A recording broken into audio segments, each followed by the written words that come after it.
Sister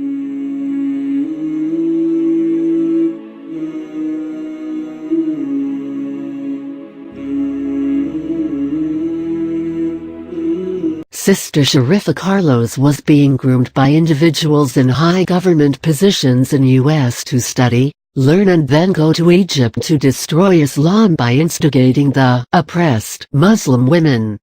They had their plans and Allah had his plan. Allah is the best planner.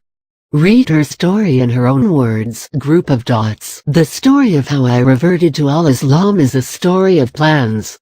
I made plans. The group I was with made plans, and Allah made plans. And Allah is the best of planners. When I was a teenager, I came to the attention of a group of people with a very sinister agenda. They were and probably still are a loose association of individuals who work in government positions but have a special agenda, to destroy Islam. It is not a governmental group that I am aware of. They simply use their positions in the US government to advance their cause. One member of this group approached me because he saw that I was articulate, motivated and very much the women's rights advocate. He told me that if I studied international relations with an emphasis in the Middle East, he would guarantee me a job at the American Embassy in Egypt. He wanted me to eventually go there to use my position in the country to talk to Muslim women and encourage the fledgling women's rights movement. I thought this was a great idea.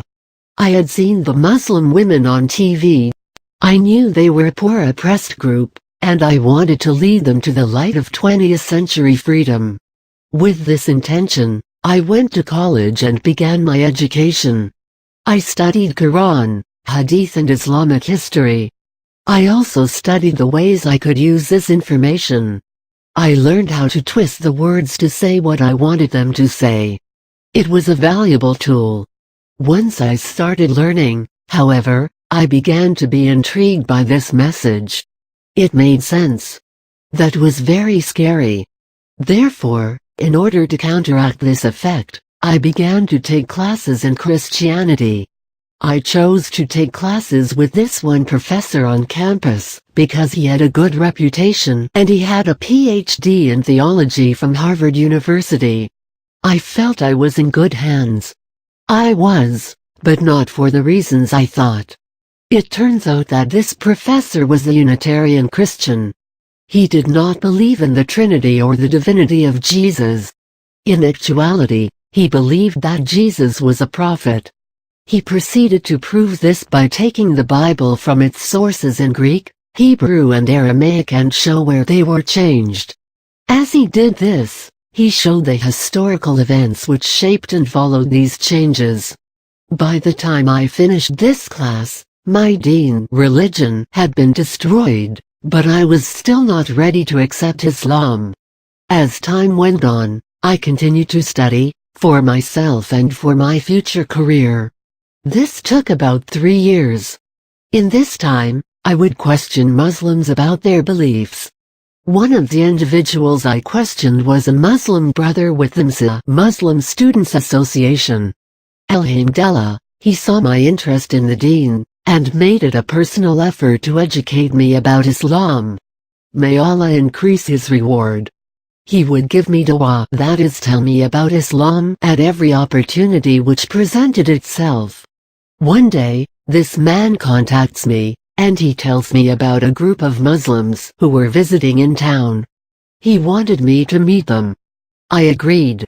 I went to meet with them after Isha night prayer. I was led to a room with at least 20 men in it. They all made space for me to sit, and I was placed face to face with an elderly Pakistani gentleman. Mashallah, this brother was a very knowledgeable man in matters of Christianity.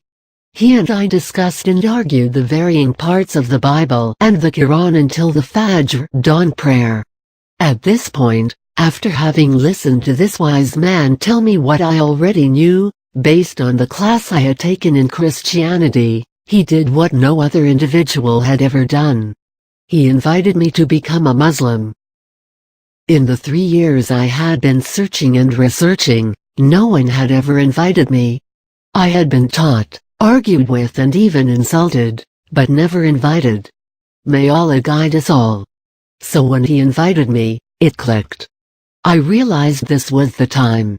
I knew it was the truth, and I had to make a decision. Alhamdulillah, all praise be to Allah. Allah opened my heart, and I said, yes. I want to be a Muslim. With that, the man led me in the Shahada, the testimony of faith, in English and in Arabic. I swear by Allah that when I took the Shahada, I felt the strangest sensation. I felt as if a huge, physical weight had just been lifted off my chest. I gasped for breath as if I were breathing for the first time in my life.